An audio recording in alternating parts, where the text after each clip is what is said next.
This episode is brought to you by the shows of the You Run Podcast Network, all available at yourunpodcast.com. Whether it's true crime or film reviews, even TV series deep dives, the You Run Podcast Network has you covered. So go and check out yourunpodcast.com today. Mark, it turns out I've got a new kink. You've got enough kinks, mate. You don't need any more. I've got a new one, and it's to have sex under hypnosis. I guess that makes me transsexual. You've offended so many people with that joke. It's possible. You want to die tonight?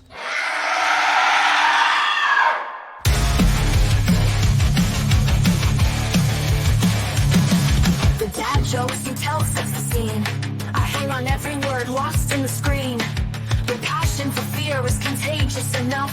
You make me believe in Mark's overblown roundups. You run podcasts for a movie review, unveiling facts and playing games too.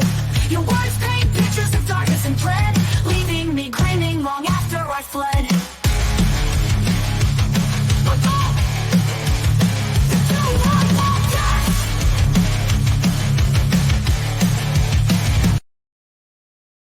Ladies and gentlemen, boys and girls, children of all ages, welcome to the You Run Podcast Horror Movie Review. My name is Scott. My name is Mark. I like that. Yeah. It sounds like you're a circus act. Yeah, well, we're recording back-to-back episodes, and I've had a huge drink now, so I'm feeling quite lively and sprightly now. So if you listened to me last week, I was a little bit down and drab, and this is the exact same night. I'm just now on an alcohol high. So, hey, welcome to the show. We are a horror movie review show run and controlled by our listeners. You pick the movies on our Instagram page. Go and follow us there. We are, what are we? We are at yourunpodcast.co.uk.com/the web. Yeah. You run at You Run Podcast on Instagram. Mark is at Reviews from the Crypt or at VHS from the Crypt. Be sure to subscribe to my channel if you haven't already. I might have to keep Cartman. That's amazing. I like Cartman. that. I do like Cartman. Yeah, but just in case you missed that, what you need to do right now, and if you're watching on YouTube, one of the remasters episodes, you need to Be sure to subscribe to my channel if you haven't already. You can get in touch with the show. Send us an email, yourunpodcast@gmail.com. You could also audio DM us, and that will get you played on the air, so you'll hear your voice on the episode. All you need to do with that is go to X or Instagram, go to send us a DM, where the microphone button is, push and hold it down and speak. When you let go, that sends us the audio recorded, and we'll play it on the air. If you've never listened before, we give you a synopsis of the movie. We then dive into what we liked and what we didn't like. It's incredibly spoiler heavy. We'll hit you with some facts. We also have an interactive feature on this game, which is called Caption This, which this week blew me away. This week's Caption This is like a seasoned 3-word review response level.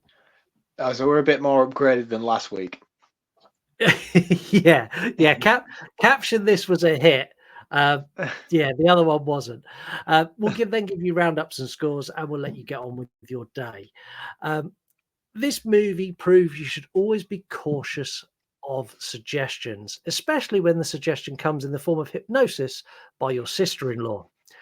Well, that's what happened to Tom, played by Kevin Bacon.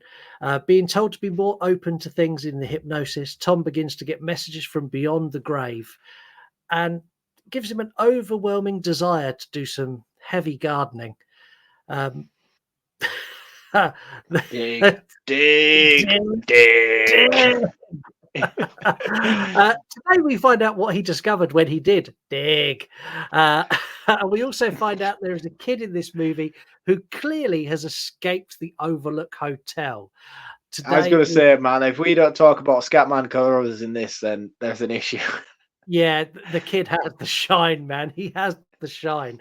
We have full Scatman as well. The officer, the police officer, is a full-on Scatman ripoff. Yeah, he is. Today it is Stir of Echoes. Where do you want to start with this movie? This is your first watch. Let's start there. Well, I mean, let's just address the elephant in the room, because you know me, I am a skeptic, to say the least. So going into this, I was like, to be honest, I actually had no idea what this movie was about. I didn't know where it was going to take me. I know people, especially more the cult side of horror, idolize Stare of Echoes. I'm like, this movie is great, but I don't feel like it's garnered enough reception, especially within the horror community. I feel like it's kind of one of those movies that drifted to the sidelines. Not many people have seen it, and those people who have seen it think it's the best movie ever. So I was like, is this going to be another one of those things that it's not great and it's only appealing to a certain amount of people? And within the first sort of 10 minutes, it was like, oh, hypnosis, we're going to put you under, and then there's going to be ghosts. And the eye rolls from me, you probably felt them from your house at the other side of the country, to be honest with you. I was like, oh, here we fucking go. So let's talk about hypnosis for a little section. Like, where are you and what is your stand? We'll get to the movie. We have time. Don't worry. We'll get to the movie. Where are you on this hypnosis side of things? Because I feel like I need to understand your belief system behind it before we can sort of fully flesh out what this movie is about and how believable it is in terms of where you stand. Because I'm very dead against the idea. Yeah, so I've been to a couple of hypnotist shows, which I brought up on a previous episode, and you shot me down in flames. Yes. And I got dragged on stage for one of those, and they tried to hypnotize me, and then they sent me back to my seat and basically went, "Go away. We can't work with you." Is that how you feel every week? He was like, Yeah. "We can't work with you." And I watched other people go under and then dance around like a chicken or do the Macarena or whatever. And I don't believe for a single second he has any power over them. But I do believe you can be put into a suggestible state. I think there are people who are very suggestible. Like in my job, there's an element of what I do, which is twisting things to the way I want them to work. So I work within project management. So there's a lot of managing people, and a lot of that is manipulating manipulating how they look at a scenario. So they look at something and go, oh fuck, that's the hardest thing in the world, and it's my job then to break that down and make that a really easy task. It's not an easy task, it's fucking hard, but I convince them that it's easy, so much so that when they're done they go, that wasn't too bad, we'll do another one of them. Like that's how suggestion works, and that's on a base level what I think hypnosis is. It's just people who are, especially at a show, they're a little bit drunk, they're easily suggestible, and there's an element of when you're that suggestible, you play along with it. Dance like a chicken. Yeah, fuck it, I'll dance like a chicken. There's that element to it as well. I don't for a single second think hypnotism is real, which is why when I put my hand up, I went up there with the full intent of not being hypnotized, and I wasn't disproving hypnotized. it. Yeah, and I wasn't hypnotized. And the guy even said when he sent me back to my seat, "You're not suggestible enough for me to work with you." And that leads me in perfectly into why I think this movie is as amazing as it actually is because it highlights those facts and it makes it aware of that. I think they even refer to it as being only 8% of people are susceptible to true enlightenment, I think are the words that they use in this movie. And the way that they showcase hypnotism in this film in particular is, I think it's flawless to me, and especially due to the direction and cinematography and the way that they express it on screen. Because there's one particular, the first time that Kevin Bacon, we will get into all the rest of this movie, but I feel like this is a main focus first of all.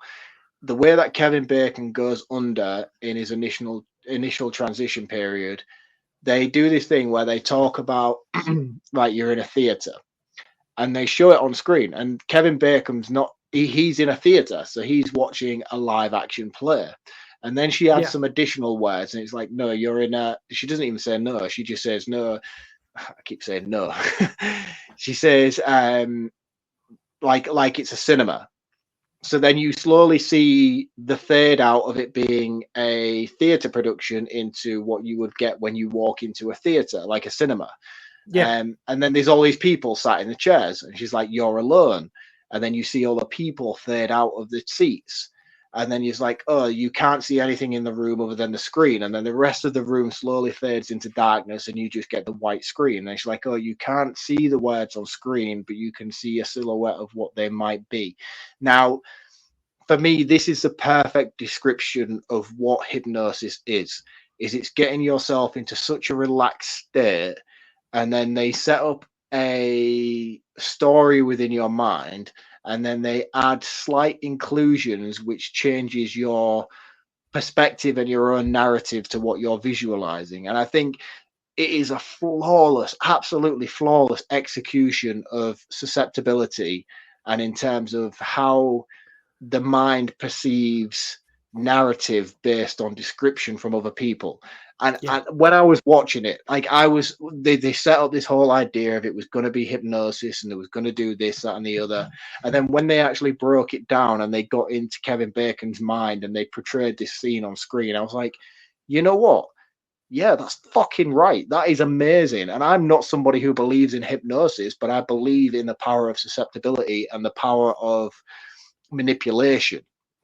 Human manipulation from one person to the other based on what that person is describing to you as a narrative.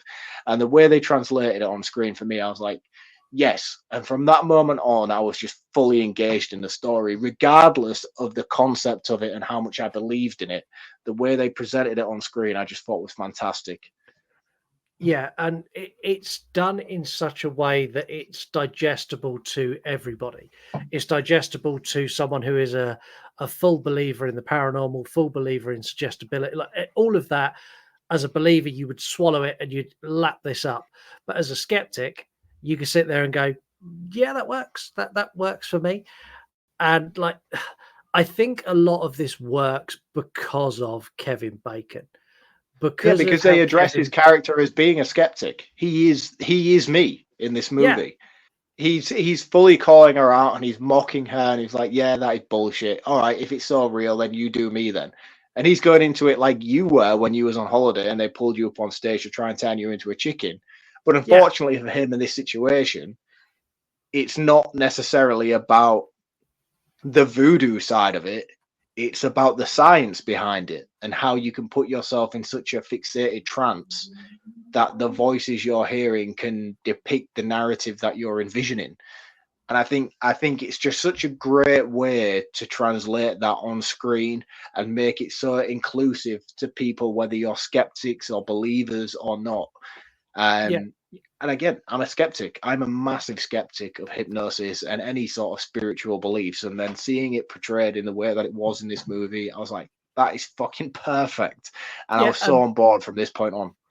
And the thing is, they transition it from that sort of very, like really well shot, sort of people fading away, the cinema going to black, like all of that. And then they transition it into real base, cringe body horror where the pin through the hand.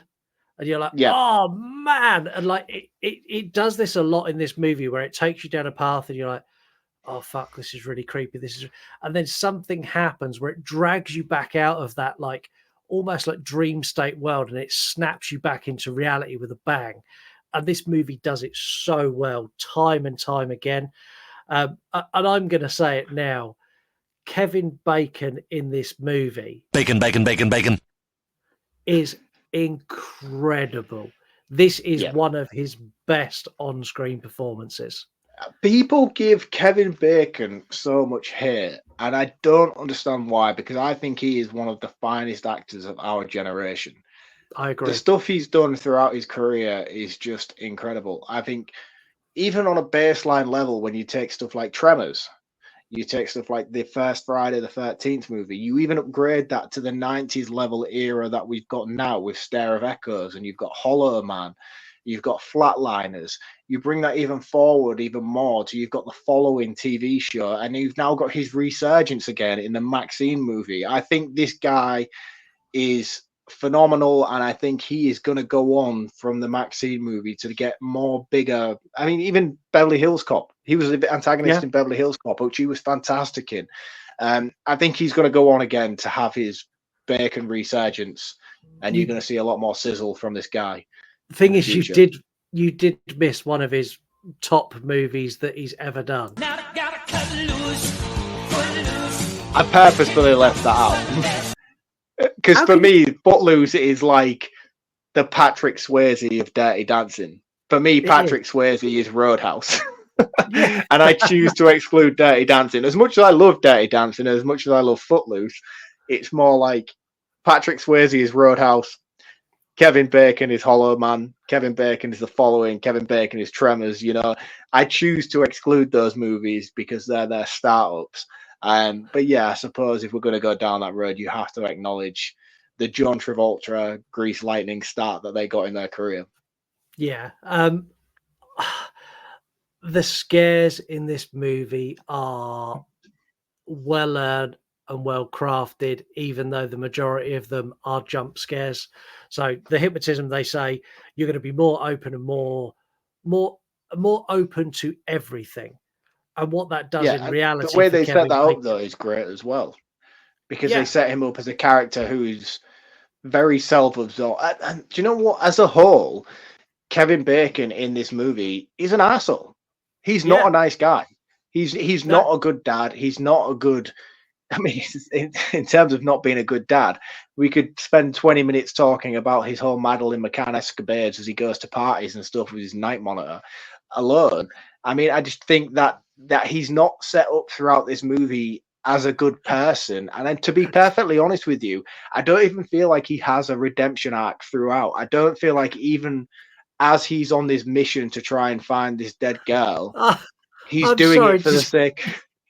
I You don't just want to go back to it. I don't want to go back to it. We're going to go past it, and the people who know, and the people who don't know, Google it. Oh man, that was dark. That was real dark. I feel like, in terms of redemption arcs for characters, he doesn't get his throughout this movie, but because it's Kevin Bacon and we love him, we're on his side. But he's an arsehole. He's an arsehole to his wife. He's an arsehole to his son. He doesn't do what he's doing because he wants to save this girl and he wants to free her soul. He's doing it because he feels his life is so boring. He's an ordinary man and he wants something special for himself. And he repeatedly says, "This is my purpose. This is what I'm set out to do." There's no salvation for this character, but we just love him. And he's just such a cool, slick guy throughout. He is. I'm still stunned. I'm sorry. I didn't want to go there. It's so dark, and I don't edit anymore, so that's staying in. The scare in this that I think most people would argue is the best scare is the one on the sofa. Like, this is so well crafted. He sat there, then he hears a noise and he leans forward, and then as he leans back, he's got the ghost of the dead girl who's haunting him because he's now open to everything, sat right next, not doing anything nasty, just sat there, and it's brilliant. And I think the thing about this that's so intelligent is the use of camera work from director. I have it written down because I knew I wanted to gush about this movie so much, so I feel like his name deserves to be credited. David Cope. What he does in this scene in particular is, like, you get your standard jump scares, but why this one is so well crafted is, as Kevin Bacon leans forward off the sofa, the camera follows him with his lean.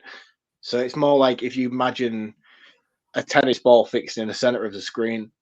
As the tennis ball leans forward off the sofa, the camera follows suit, and then as he leans back, it's fixated on it. And one thing that I learned about this movie as well, there's a scene in particular where Kevin Bacon's looking in the mirror and he pulls out a tooth because a dead girl is missing a tooth and he's starting to get visions of it. This was all done in one take. So what they did was Kevin Bacon's looking in a mirror. They blacked out his tooth and put a cap on it. He pulls out the tooth in the mirror. The tooth then falls into the sink. The camera then falls down into the sink to look at the tooth. And while the camera's focusing on the tooth, they then have like someone rush on screen. They clean him up, clean all the blood off his face, clean the tooth up so it's back to normal. And then as the camera pulls back up, it focuses back on Kevin Bacon in the mirror as if it was an envision. And that is such a clever use of camera work because this is all done in one take. and you're watching it and you're like, surely there's got to be an edit somewhere. There's got to be a snap cut edit somewhere, but it's not. I Googled it because I was so curious at how they did that particular scene. It was all done in one take. It was literally a case of the camera follows down into the tube. Someone rushes on, cleans Kevin Bacon up as the camera's pulling back up onto screen. And it's done in such quick succession that you can't help but applaud the makeup and department behind it to create such a smooth transition in that scene. Yeah, and you say about the makeup department on the dead girl, the ghost girl, I think they do a fabulous job with her as well, making her not too dead, if that makes sense. She's still very much, she has emotion, she has expressions, like you can see she's a real person, and she's not, although she's scary and she makes you jump, she's not scary in a like Samara from The Ring climbing out of a TV way. She is just a dead girl. No, and she's very blue, but again, Yeah. that feels purposeful to the story as we get the reveal, why she's so cold. Yeah, I'm not being funny. If George Romero can make zombies blue, fucking this is fine.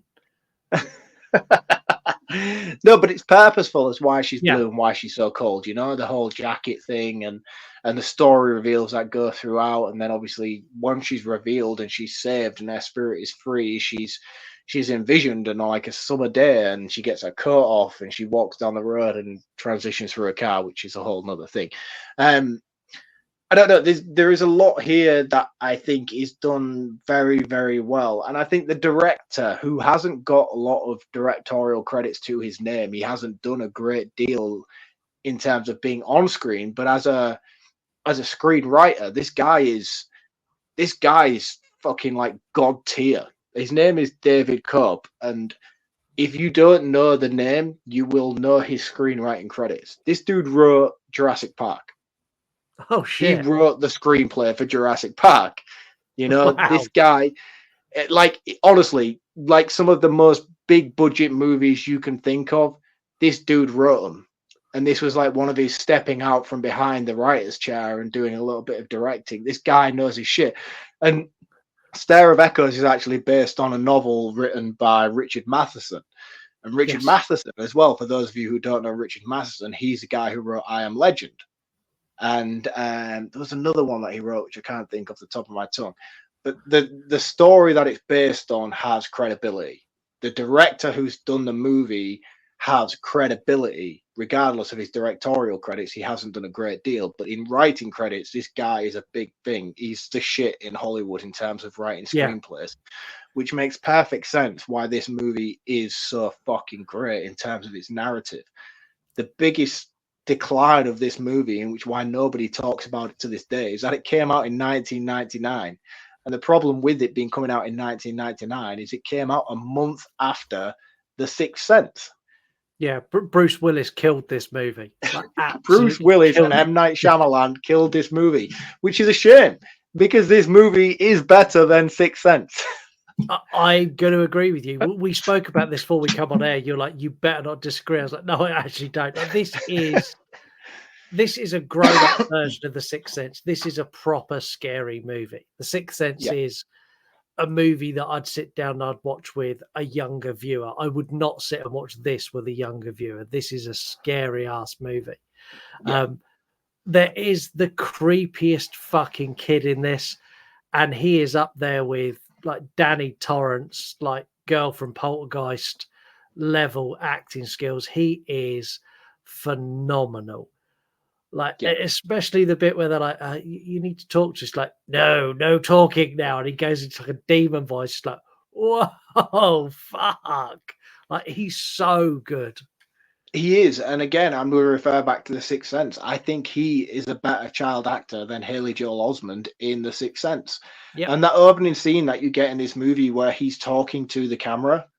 Yeah. And he's like, do the dead feel pain? And you're like that's the opening line of the movie. Do the dead feel pain? And it's almost as if he's talking directly to you as an audience watching the film, and then the camera pans out and you realize that he's talking to a ghost, or at least we don't know that at the beginning, but he's talking to a wall. But throughout, he's talking to the ghost of the girl who's trapped within this house. And And I think he does a really, really good job of carrying that creepy nature that I think a lot of child actors would struggle with. I think Haley Joel Osment, as I'm referring to, because it's so timely to talk about the two movies in contrast, I don't think he could have carried the same sort of weight that the kid does in this movie in terms of atmosphere. No, I don't. And I think a lot of that is down to just the way he's not. You've got a young kid, I've got young kids. Young kids do creepy shit. Yeah. They do stuff that you're like, what the fuck are you doing? And they're like, oh yeah, just talking to my friend. You're like, yeah, you need to stop that. It's like kids do creepy stuff, and the kid in The Sixth Sense, that's not what real kids do. Real kids don't curl up their blanket and go, I see dead people. But real kids do turn round to you and midway through conversation turn into a different voice because they're learning how to use their voice and they think it's quite creepy, and they will go, no talking now. Like my kids will do like Jack will talk to me normally, and then I'll ask him to do something, and he calls it his monster voice. He'll go, no, and he runs around the front room. Like kids do. Margot tends to turn into a dog. She's like, I'm a doggy now. Ruff, ruff, ruff. Yeah, and like kids do creepy shit, and this kid nails kids doing creepy shit really well. And it's like, yeah, you're my kid. And I think that's what separates the two. The Sixth Sense is very much a Hollywood glossed movie. This is very much grounded, as silly as it is. It's grounded. The characters are grounded in reality. Yeah, and I don't want to take anything away from Haley Joel Osment. I think he's a phenomenal actor, but the problem with Haley Joel Osment in The Sixth Sense is he's acting on a level that Bruce Willis is acting, and he's a child actor, and it's not believable because he is that good, because he is being directed that well, you know, and that just speaks volumes for his capabilities as an actor. He's just beyond his years in that movie. Like, he's so convincingly good as an actor that you don't buy him as a child. Whereas in this movie, he has that innocence that portrays very well on screen. And he has that child angelic nature to him that you can relate to if you have children, especially. So I think the child actor in this is fantastic. And I don't think especially going forward, this will be a highlight for me when people talk about, oh yeah, what's the greatest child actor? And I refer to people like the girl who played Maria Wilson from Matilda, or Danielle Harris from Halloween 4. How did I even struggle on that one? Fuck me. Danielle Harris from Halloween 4. You know, I think the kid from Star of Echoes is going to be one of those people who is like, oh, you should see the kid from Star of Echoes. That dude is fucking wild. Yeah, I think you're right. And I want to talk about his sidekicks. I want to talk about Scatman Carruthers. It's not Scatman Carruthers, but it is. He plays the same character. It is Scatman Carruthers. Yeah, he plays the guy who explains everything, and he basically says... Magic. It's basically... but no, joking aside, I really love the way he describes it. So he explains Kevin Bacon as getting flashes, and it's a man fumbling around in the dark with a flashlight. So he gets a flash, and then it moves, or he moves, and it disappears. And she's like, well, what about my son? Because he does the same. And he's like, oh yeah, he's got the same, but he's got a much better flashlight. And it's like, it's the best way of describing how this kid has got the shine. He's got the ability of The Shining. It's great. Yeah. And the thing is about it as well that makes it so digestible is that they do it in a way where the family casually step into this funeral, and the police officer, who is Scatman Carruthers, looks behind him and he sees a child. And he's like, oh, I can see it in his eyes. I know he is. And he's like, but then he's like, I look. So that's another thing that I really enjoyed about it. It was like, it was a hereditary thing, because he looks at the mother and he's like, oh, you don't have it. So I'm assuming your husband does. Yeah. Which would mean why the child had it. But it's like, oh, his is a lot stronger. And then that's when they do the flashlight analogy in best of how strong one another is. The thing that disappointed me the most about this whole build-up was the fact that the mother then goes, because Scatman Carruthers is like, oh yeah, tell Mr. Bacon to come see me. and we can flesh it out, and I can help him sort of channel sort of his powers in a sense. But then she goes, it's like, oh, he's got enough burden to wear. I don't want him to come here. I don't want him to have to deal with it. You tell me, and then I can drip feed it to him in a way where he'll understand it. I would have liked to have seen that interaction between, Kevin Bacon and Scatman Carruthers. Yeah.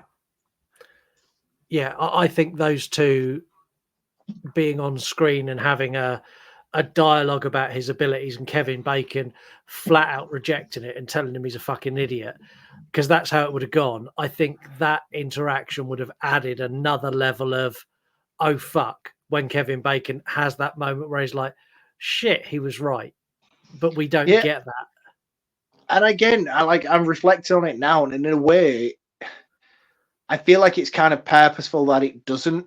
And again, this is based on a novel, so like I'm sure the novel probably fleshes out this whole side of the story a lot more. But in a way, I'm kind of glad, as much as I would like to have seen it, I'm kind of glad that they didn't, because Kevin Bacon's an arsehole, as we've already addressed. As much as we all love him as an audience and think Kevin Bacon's the coolest shit on the planet, he is an arsehole in this movie, and he is very self-centered.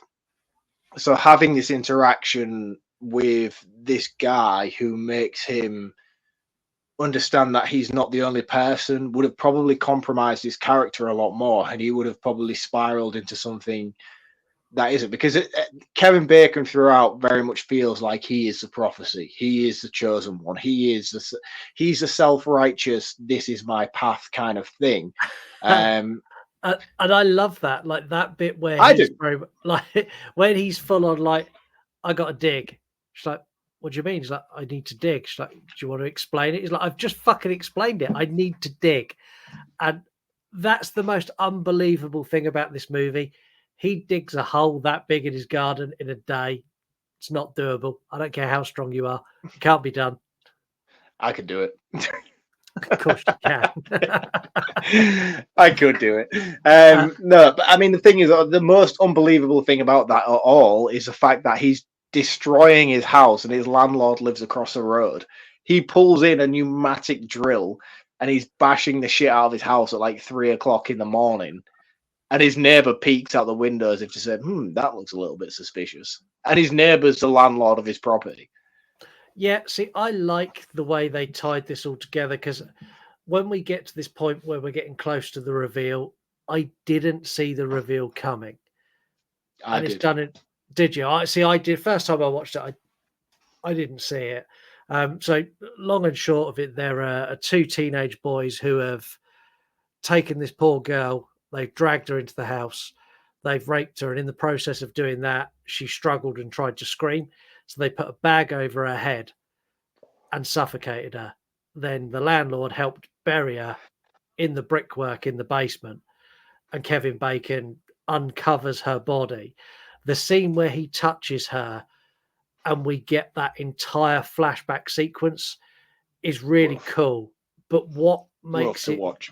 It's really rough to watch. But what makes it so good is when he takes his hand off after that flashback is seen, the horror on his face reflected the horror on my face having just watched that play out. Like, it's the worst thing to play out, and he captured it perfect. I'm like, that's exactly how I feel about what I just saw. Kevin Bacon's awesome, man. Kevin Bacon for president.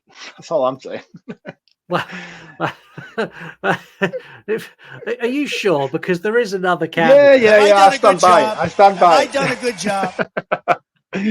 No, I mean, I want to talk about the reveal a little bit, because I know I said that I saw it coming, but I did and I didn't. I knew that his best friend was involved, and I knew that the landlord was involved. I think when you strip this movie down in terms of who's done it, the whole who's done it murder mystery element of it. I mean, there's a lot of movies out there. Morgan Freeman built his career on building movies like this, like Kiss a Girl and things like that. He did about 15 movies just solely based on FBI investigations to track down a serial killer kind of thing before he did anything actually important in his career. Not to take anything that he did before it away from him, because those movies are fantastic. but I feel like this movie kind of falls into those categories, but it spells it out a little bit too obvious for the viewer. I feel like everything is kind of drip fed to you a little bit too much. But I kind of knew where it was going. Again, I didn't know the exact details of the situation. I didn't know it would be his sons. I was expecting it to be his best friend and the landlord, and they were just into some creepy shit because they insinuate all the way throughout that his best friend luring at other women, even though his wife's in his presence and things like that. They set him up as being the downfall of it. So I kind of knew where it was going on a base level. But when we got to the actual reveal, I kind of pieced it together when he shot himself, his son shot himself. I was like, oh, that's through guilt. Did he see his dad do something? That's why he's done it, because he didn't want to dob his dad in the shit. He didn't want to grass his dad up. So he was like, oh, I can't deal with the guilt. So I need to just wipe myself out. That scene where he fires the gun and the little Shine kid's been talking about feathers for fucking 3 hours. And then like, no, I'm talking before that. I'll get to that. Yeah. Where he actually shoots himself to kill himself in the beginning. That was like a big, like, oh yeah, well, he's obviously involved. He shot himself, so he's obviously got a big part of it. I feel like that drip feed in the narrative was sort of spelling out to you. But you touched on it then. They're talking about the feathers. One thing this movie does really, really, really well is the full circle element of its narrative. So there's a particular scene early on where Kevin Bacon wakes up, he sees a shoe underneath the sofa, then he goes up to the bathroom, and there's a note on the mirror, and he's like, oh yeah, I've gone to the park with my son. Then he comes downstairs and he sees his best friend, and his best friend's like, you're going to die, and Meg's going to die with you, Meg being his wife. And then he wakes up from a dream. Kevin Bacon wakes up in the situation and immediately has this shock factor, and he's like, shit, I don't want to look under this sofa, because if my shoe's there, that means everything else is going to follow through, like a butterfly effect kind of situation. He picks up the shoe, he goes upstairs, the note from the bathroom is there, he comes downstairs, but his best friend's not there. And it all plays out very much how he dreams it. I know there is a lot more to how I just explained it then, in terms of walking past a postman and then his son killing himself. All of this follows through, apart from his interaction with his best friend. But when we get to the closing climax of the movie, we have that scene. We have that scene with his best friend where he sits on the porch and he's like, and he says exactly what he said in the dream sequence. He's your best friend. He's this. But again, you talked about how the kid has the Shining sequence. He's like, they go to a family funeral, and the kid's at the funeral, and his mum's like, we need to go back and get your dad. And he's like, no, I can't go back because of the feathers. Yeah. And you're like, because of the feathers? What do you mean because of the feathers? And then when the closing sequence follows through and they have this big shootout with Kevin Bacon and his best friend and his dad and all the rest of it trying to cover up the murder, he shoots through the ceiling, he shoots through his son's bed, and it pops the feathers out of the pillow. They go all over the room. And you're like, oh shit, he knew he was going to get shot if he left with his mother to go back, because he would have been in bed and he would have got shot through the head because the feathers popped out of the pillow. And it's like, even though the actual plot of the movie plays out on such a base level, simplistic, yeah, we know how this is going to go, when you get those little tidbits of another level, otherworldly dream sequence stuff coming full circle, you're like, bang, perfect execution. I need to read this book because I feel like it would do it better than the movie. Yeah, there's so many bits like that are so well crafted and so well full circled, and there's so much foreshadow in this that it does something that not many movies do, like you say with that sequence with the shoe. Like, it foreshadows something and then it doesn't play it out, and you're like, oh, that was a bit wasted. And then later it will do the thing that it foreshadowed. That it like foreshadows, then teases you with the foreshadow and doesn't give it to you, and then it gives it to you later. And they do it loads of times, like with him being open. Like, you expect something to start happening straight away and it doesn't happen, and then it happens like when you don't expect it. There's lots of that in this. I think this is one of the best endings to a movie of this sort. Like the bit where like everyone's been subdued. His friend shot the people who were going to do everything, and his wife stabbed mate through the foot, which was awesome. After all of that, as Kevin Bacon looks up, you see the ghost of the girl put on her jacket, put on her glasses, and walk out the door, walk down the street, and just vanish. And that I thought was great. But what is perfect is the fact that Kevin Bacon sells his house the following fucking day and they move out. He's like, fuck that house, I'm done. Yeah, because that's a normal thing to do. It's grounded in reality. And as they're driving past all the houses, the little kid just puts his hands over his ears and they turn up the volume on all the spirits that you can hear talking to him. And it's like, Yeah, because as he's driving past every single house through the neighborhood they're driving through, he's getting voices from every single house coming in as if they're talking to him like he's Danny Torrance, which yeah, is fucking brilliant. And I mean, let's be honest, this movie is a franchise. And I haven't seen the sequel yet, but there is a Don't. sequel starring Do Rob not. Lowe Don't. called Star of Echoes Homecoming, which I have recently in my collection, yet I haven't watched, and I will be doing. And I need to know how this goes. Well, I think the best way to say how this goes is imagine Stir of. I'll put it in a phrase you understand. Imagine Stir of Echoes is Halloween, Yep. and then imagine Stir of Echoes 2 is Halloween 6, Oh, is it that bad? with no bridge between them. It goes, wow, that blew my mind too. What the fuck is this? Okay, that makes me want to watch it even more. I'll be honest with you. Honestly, it's one of those movies you watch and you go, oh, they've done that in the we're doing that, are we? Oh, we're doing that now. It's one of those movies. It's enjoyable, but that movie is it's a 2-star movie if I'm being Yeah, uber it's a generous. sci-fi movie, straight to Sharknado level kind of shit.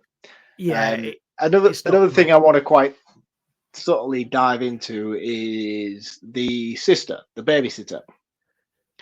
Where were you with the babysitter element? Like in how, so the babysitter comes round, the babysitter eventually turns out to be the sister of the dead girl.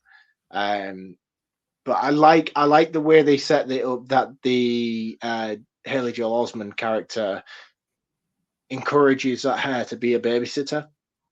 So it's not like she just coincidentally comes up and goes around there. Like he specifically requests her to be his babysitter. He's like, oh, I want her to come around. yeah, And she freaks out. She's like, oh no, what are you doing? Like you're speaking to my sister. And then they do this real this cool side plot where they make it out as if Kevin Bacon's killed her sister. And I fully believed it as well. I thought we were going to get like the what's that weird Jim Carrey movie where he turned out to be the serial killer by the end of it, like the number 13? 2021.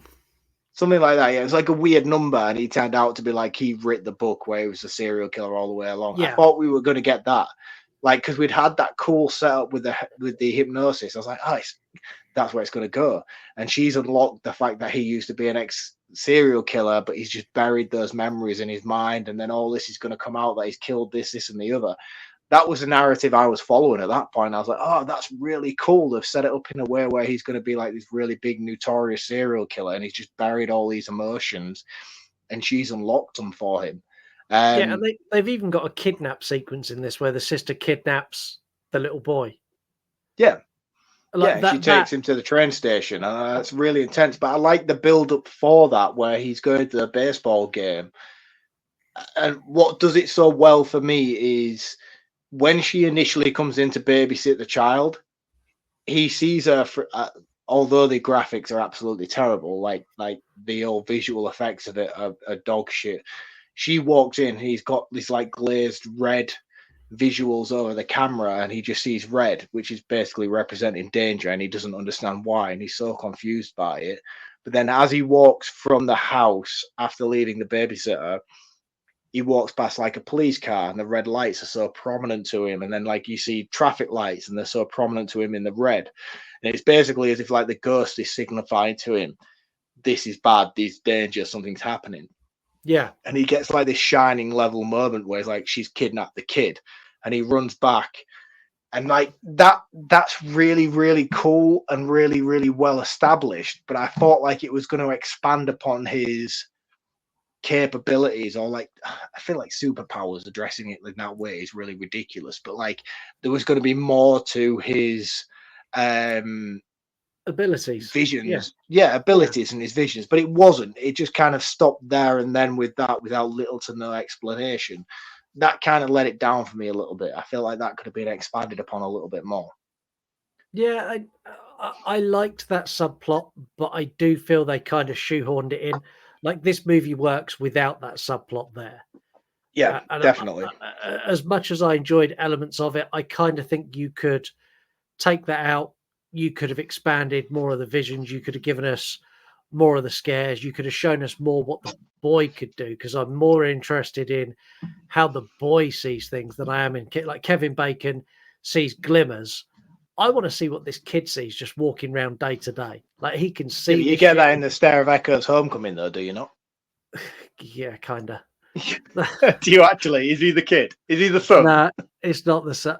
Do you know what? We're taking a break because I can't talk about Homecoming today. After this episode, why not check out our Resident Girl and our Resident Gay with the Girl and the Gay podcast. This is a podcast where Jay and Bex break down movies of all genres in a funny, entertaining way with lots of interactive features. So go and check out the Girl and the Gay podcast. Also available on the You Run Podcast Network, Video Tastings, a channel hosted by Gareth. This is the world of VHS like never before. From his extensive collection through to live watch-along parties, deep dives into special features and so much more. If you love VHS and retro videos, this is the place for you. So check out Gareth at yourunpodcast.com along with all the other You Run Podcast Network members. So, ladies and gentlemen, boys and girls, children of all ages, go to yourunpodcast.com, check out all of the other network members, and while you're there, go and buy a t-shirt, one of these, or one of those, or one of those, or 7 of those. And remember, if someone spends £100, Mark is going to grow his hair out. This is true. It's true. I'm It's kind of very starting it now, hoping that we get. I don't want to drag it out. Like it takes a long time to grow hair, so I'm going to start it now. And if it gets to a point where we're like, yeah, we're not going to reach those margins, I'm just going to shave it again. Yeah, okay. We're going to do facts first this week. You know when Kevin Bacon loses his shit when he's digging and he boots the bucket and it smashes the window? When I watched that, I was like, is that accidental, or did he have to do like multiple takes to get that shot? That was accidental.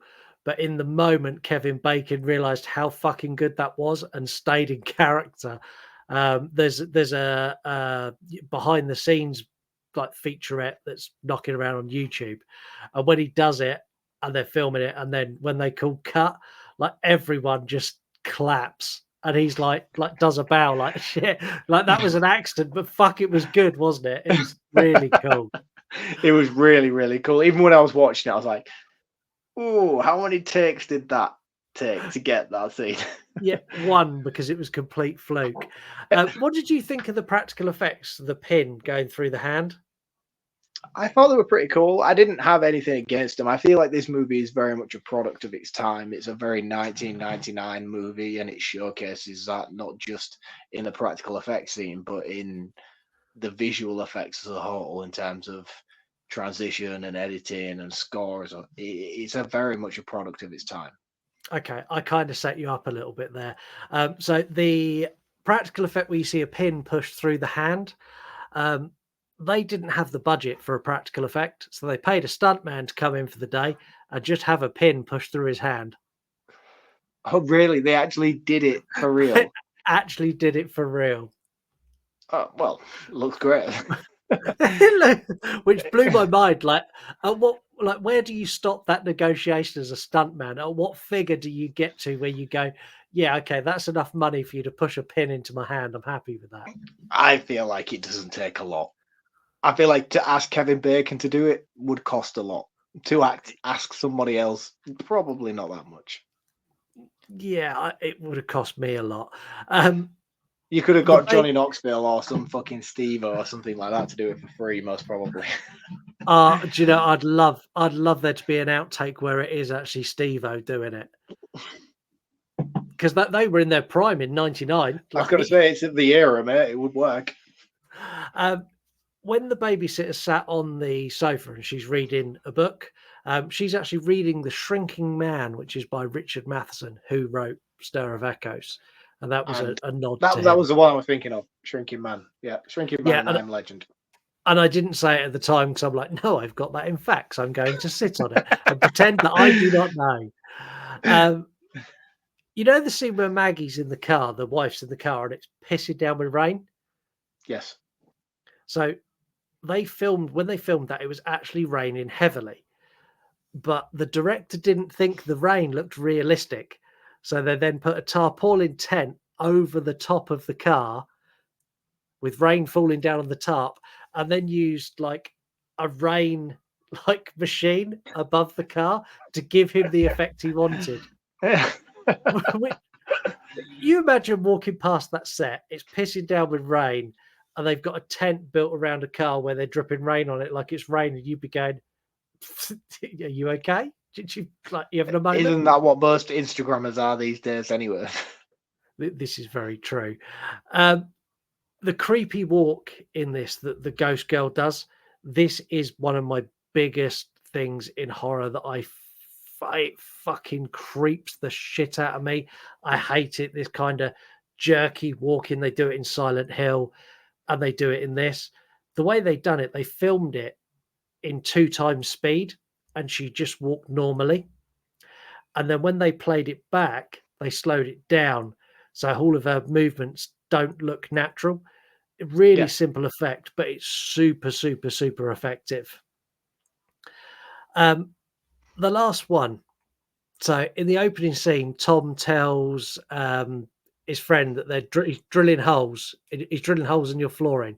This is at the party. He's like, "Oh, what are you doing in the house?" Like, "Oh yeah, I'm just drilling holes in your flooring." This is exactly what he does later in the movie. So it's another example of the foreshadowing. Like right at the beginning, before any hypnotism, before anything at all, he's like, what are you doing in my house?" "Oh yeah, I'm just drilling holes in the floor, smashing holes in the floor." And then an hour later, he's in there with a jackhammer, like winding 8-foot holes into his floor. And that's facts this week. Should we do caption this? Yeah, let's do it. I am a dwarf and I'm digging a hole, diggy, diggy hole, digging a hole. That's enough of that. It's very Putin level, that. I don't know. Is that okay? Are we allowed to do that? I thought it was more Lord of the Rings. I'm not being funny. We've referenced Madeline McCann. Is that what he was going for with that? You was going for Lord of the Rings and you were just about to set off World War III? Yeah, see, that's where we've gone Madeline McCann. We've now gone Putin. Fuck, how bad could this episode be? So caption this as taken off. Much to my surprise, I thought it would take a while, but it didn't. And the reason it didn't is we gave you this picture to caption. Didn't take much. Kevin Bacon. Yeah, didn't take much for people to caption topless bacon. Zombie Simon, a mixed fandom account on Instagram, went with shredded bacon. Ooh, I like that. Yeah. Lumberjay Reviews. Jay, been on the show. He hates Kevin Bacon. Did you know he has like a really weird thing against bacon? I don't understand it.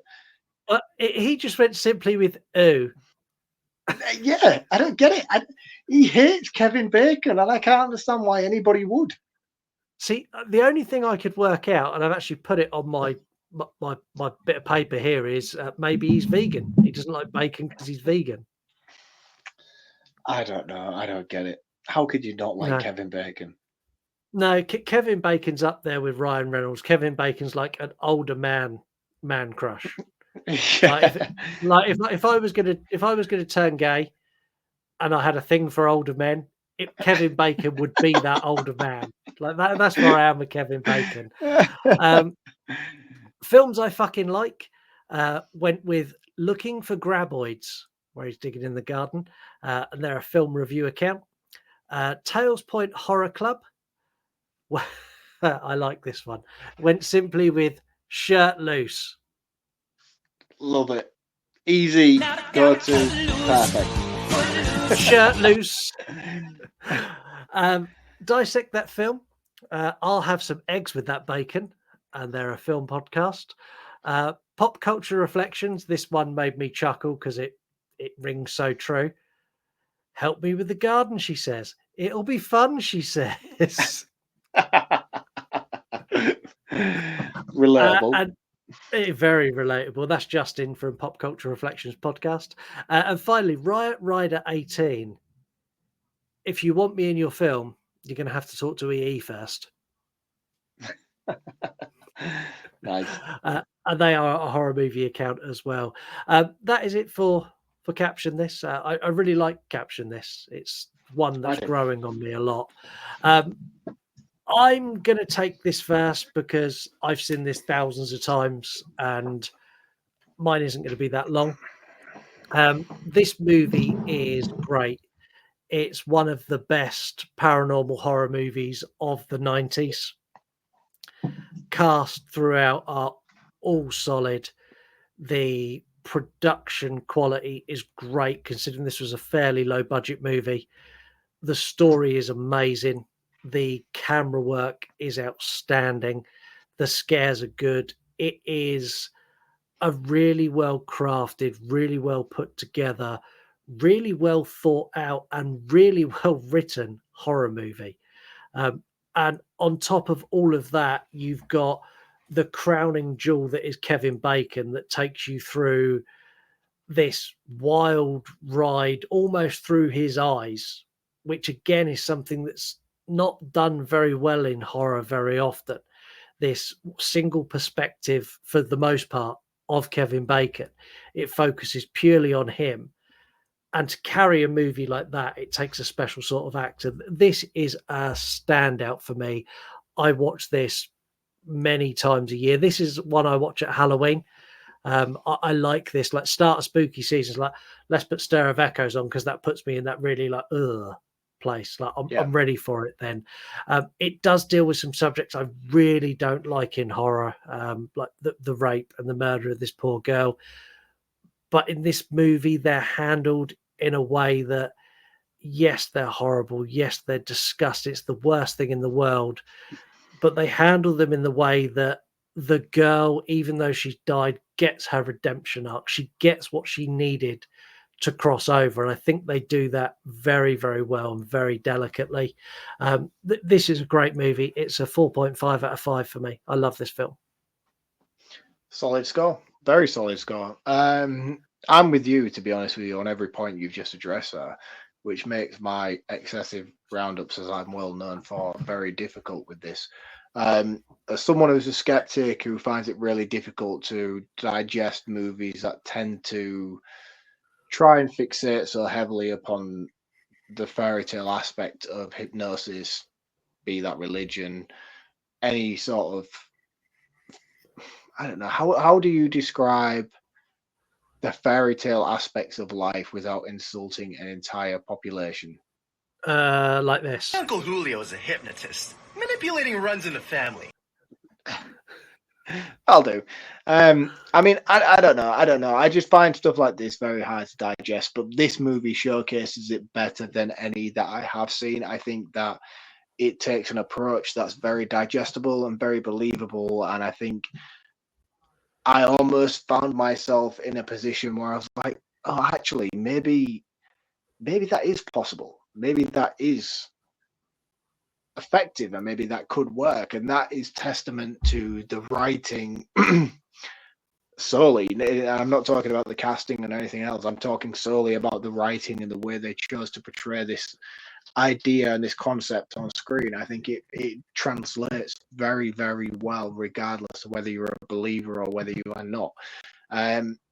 The biggest selling point for me about this movie is the plot and the story and how it comes full circle and how everything ties together at the end. And it puts you in a situation of completion, and you feel satisfied by the overall arc of the story. You're sat there and everything ties together, and there's a lot of movies that try to do this, especially M. Night Shyamalan. He's the biggest culprit for trying to Yeah. execute this whole twist reveal and sort of stand back and be like, oh my god, that ties back into that, this ties back into that. And I'm going to say it, and it's really nasty to M. Night Shyamalan. He's pulled it off twice in his entire career, once with The Sixth Sense and once with Signs, and he's never done it again. Every other time he's done is a swing and a miss. it is, and that's what's annoying about it, is the fact that he is now synonymous with that idea. But there is clearly movies out there, such as There Is Echoes, that not only take that idea and that approach, but they execute it better than what he has ever done within his career. I think the biggest downfall to this movie is purely the fact that it came out a month after The Sixth Sense, because had it not done so, and had this come out 2 years before or 4 years after, and there'd have been a bit of breathing space in between the two of them, this would be a movie that people still hold dear to this day. This would be, I'm not going to go as far as to say this is Silence of the Lambs level-esque thriller, and I don't necessarily want to categorize this movie as a thriller, even though it is 90% thriller, 10% horror movie. But I think what they do with it and what the end product is serviceable enough to be like, yeah, this is something worth taking note of. The acting throughout is phenomenal. I think for me personally, regardless of how good the acting and the score is and the cinematography is, I think the direction is one of the biggest selling points for me, is the use of camera work and the way that the narrative is followed due to how it's translated on screen is very underappreciated with a movie like this. Like, you just take it on a base level as a 90s cheap thriller knockoff Silence of the Lambs wannabe, but when you actually sit down and focus upon what's actually translated to you on screen, there is a lot here that is worthy of recognition and worthy of appreciation. And I think if you break it down on that level and try and strip it down and focus on the key cogs that make this whole thing churn together, the direction is pitch perfect. And as great as this guy is as a writer, we've already addressed this is a dude who wrote Jurassic Park. You know, he's going to produce fantastic things, and he wanted to reach out, he wanted to try and break that mold, and he wanted to do directing. And I think it all comes down to bad timing for him as a director, because had this not been competing with The Sixth Sense, which it was never going to win due to the twist ending that Sixth Sense gave, people were talking about that movie on the same level that they were talking about the Blair Witch Project. This is one of those, you had to go see movies, and this movie just got shadowed by it and was just lost into the mists of oblivion. And it's a shame, because I think the guy who did direct it has a serious talent for presenting cinema on screen to a level of people who like that kind of thing, who can see the stuff that he was trying to do within this movie. And I think had he had a bigger budget, because I think there's a lot of stuff in here that is great and looks well and is serviceable to the movie, but it is also I've already said it's a product of its time. It's a 1990s movie, and there's things in here that do look cheap and they do look a little bit, oh, that could have done a bit better, or that could have been acted a little bit better, or so forth. I like this director a lot. I haven't seen anything else he's done outside of his writing credits, but I'm curious to now go and seek out some of his stuff and see where he went from here and where he went before here, and see if they live up to his abilities as a writer.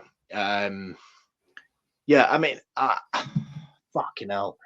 This is one of the hardest scorings that I think I've ever had to do, purely based on the fact that I love this movie so much that I would give it a 5 out of 5 hands down, and not be like, lose any sleep over it. Like, yeah, 5 out of 5 is fantastic. I loved it that much. I enjoyed my watch of it that much. But if I had to seriously break it down and pick apart the things that didn't work, I'm going to give it a 4 out of 5. But no, when I say a 4 out of 5, I want to give it higher. I seriously want to give it higher than a 4.5. Well, you can. 4 out of 5. You can. We score it on enjoyment. You can give it whatever you want. You can give. If I score it out of enjoyment, I think it's 5 out of 5. I think this is a fucking fantastic movie. But I'm just trying to translate to people who are going to listen to our episode and be like, "Oh, well, Matt, give it a 5 out of 5."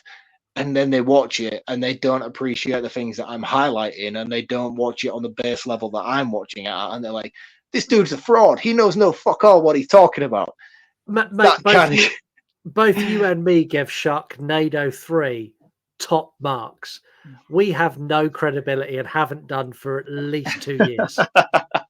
Right, I'll break it down there. It's a 5 out of 5 on my own opinion. I think it's a phenomenal movie. I think it's very underappreciated and very unrecognized, and more people should go out and watch and appreciate Star of Echoes because it's great. But I think given the era of time it came out and how well it's going to translate to a certain generation of people, you Gen Zs out there, you're probably going to look at it in a different way that we look at it and we dissect it. So I'm going to say go in with a 4 out of 5 expectations, and hopefully you come away with the same enjoyment that I did and get to a 5 out of 5 level. Yeah. So long and short of it, it's a great movie. Go and watch it. Where did you watch this? Did you watch this on? I want to say I watched it on Netflix. I don't know if I did. It might have been Prime. I have it. I have it here. I watched it in the office, but I'm scanning my endless plethora. Oh, there we go. There we go.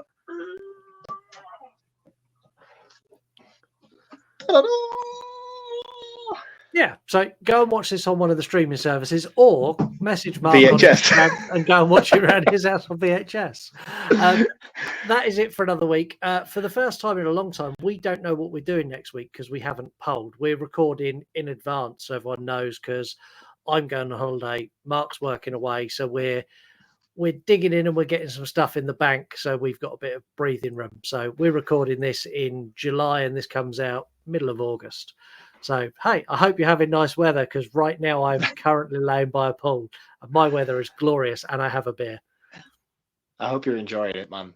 This is me speaking mentally towards your situation. To the future, my future holiday. Yeah, it's going to be good. Yeah, projecting good vibes. Yeah, everyone have a wonderful week, and we will catch you all next week. See you all later. Cheers, guys. See you next week.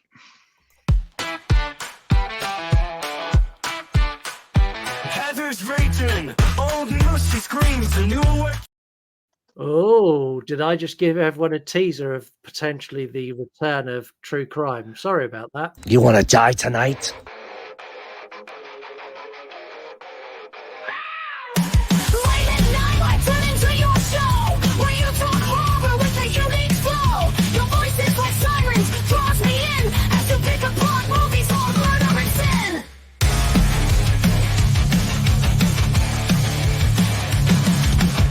Jokes you tell sets the scene. I hang on every word lost in the screen. Your passion for fear is contagious enough. You make me believe in Mark's overblown roundups. You run podcasts.